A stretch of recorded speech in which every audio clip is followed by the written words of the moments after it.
நம்ம ப்ரெஸ் கட்டரை பற்றி பேக் மாடலை பற்றி ஒரு வீடியோ போட்டிருந்தேன். அந்த மிஷின் வந்து 2016 வாங்கினது.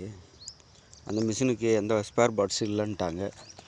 அதனால் நம்மளும் தேடி பார்த்தோம், ஒன்றும் கிடைக்கல. எது கார்பரேட்ரு, அது கிளட்ச் பெல்லு பிளேட்டு எல்லாமே. அதனால் நம்ம சைனா பீஸ் ஒன்று செயின்ஸாவோட கார்பரேட்டரை ஆல்ட்ரு பண்ணி இதில் ஃபிட் பண்ணி மாட்டி விட்டாச்சு.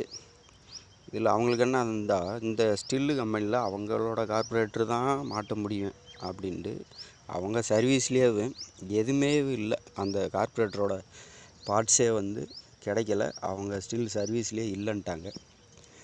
அதனால் செயின்ஸா கார்பரேட்டர் எடுத்து அதை ஆல்ட்ரு பண்ணி, அப்புறம் என்ன ஜிடி நாயுடு மெத்தடி தான் பிரித்து மேய்ஞ்சி அதை ஆல்ட்ரு பண்ணி ஃபிட் பண்ணி செம்ம வெட்டுது. அது பாட்டாக போட்டேன். இதோட பேக் மாடலு.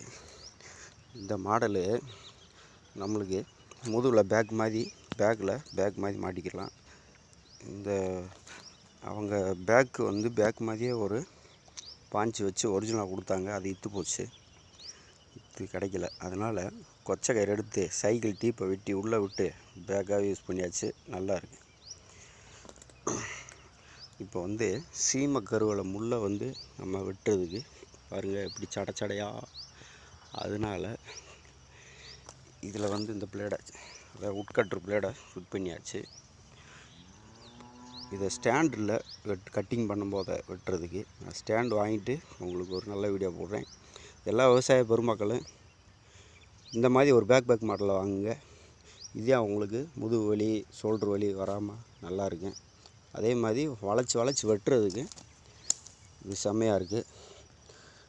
அந்த சைடு பேக்கு அது வந்து